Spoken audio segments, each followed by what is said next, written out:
Hey YouTubers, my name is X Factor. Welcome to the first episode of Geared Up, a Battlefield 4 series that's going to showcase me running and gunning with different attachments and kit combinations. We're going to start this first episode off with the support class and their starter weapon, the U-100 M5k. We're going to talk about the pros and the cons, the attachments I've got on it, and a little bit about the gameplay and kind of my initial thoughts to this weapon. So first, let's talk about what's on it besides the righteous cookie monster on the side of the gun. First and foremost, I have an R2 suppressor. Next, I have a red dot on there and a vertical grip. Unfortunately, I didn't have a lot of unlocks due to battle packs not being too kind to me on this weapon, but I did have a couple to walk into.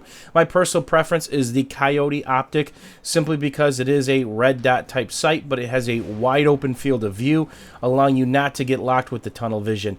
And there you see me getting ready to tee up a little airburst action as I pull back. This is some 64-man obliteration gameplay, and there's really two major lanes. There's the inside, which in certain parts there's an upstairs and downstairs, and there's this lane. This is the lane that can ruin you, whether it's obliteration, conquest, or rush, this outside lane, because it creates a never-ending opportunity for them just to back raid you and flank you all day long. And it's a very long, wide open lane. That means remote mortars, recons, LMGs, and any other highly accurate weapon that can shoot down range can really shut that lane down. It's important not to lose it.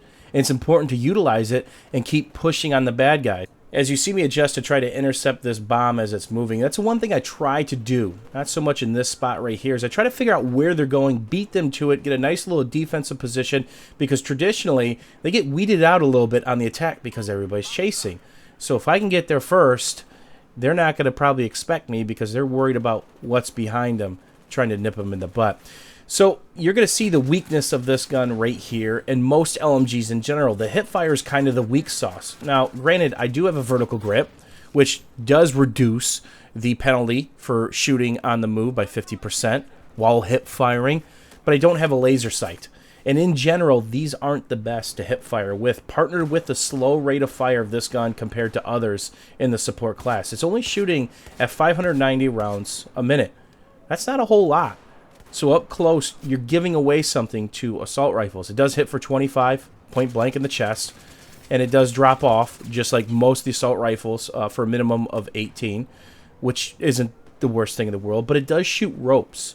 And of course, once I equipped the laser sight, it was a lot better, allowing me to be elusive. And that's part of the thing. When you're in a battle 1v1, close quarters, in Battlefield 4, it's best to ADS. But if you've got a hip fire, don't be just a dead fish. Move a little. Try to give them a deke, a juke, and a jive. Make them over-aim. Make them under-aim. Because you've got the bigger mag, more than likely, if it's assault rifle. Not to mention you're hitting for the same as they are, unless it's a Scar H, say. And the fact that you can suppress them at various ranges. They change the suppression mechanism, so up close you're not going to be suppressing them, and that's a lot of blood. Somebody's got a boo-boo. But at longer ranges, which you'll see here in a couple seconds, right here, these guys are suppressed, which definitely helps you. And you notice I'm not just mag dumping there. I'm tap firing, burst firing, 2-3 bullets at a time, trying to stand perfectly still. When you side strafe with this gun, it's not extremely accurate, even while ADSing. So you see me stopping and popping a lot. When I think I'm safe to take a shot, I will stop and pop.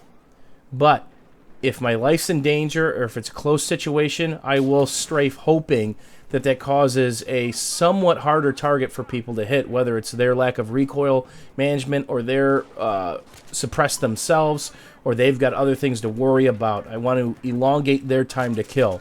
So that's the thought there. So more of this burst firing. I had a lot of fun with this weapon.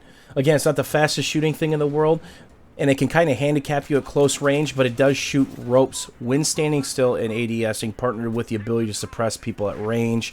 But the other LMGs have much larger mags, such as the Type 88, the LSAT, and shoot a heck of a lot faster.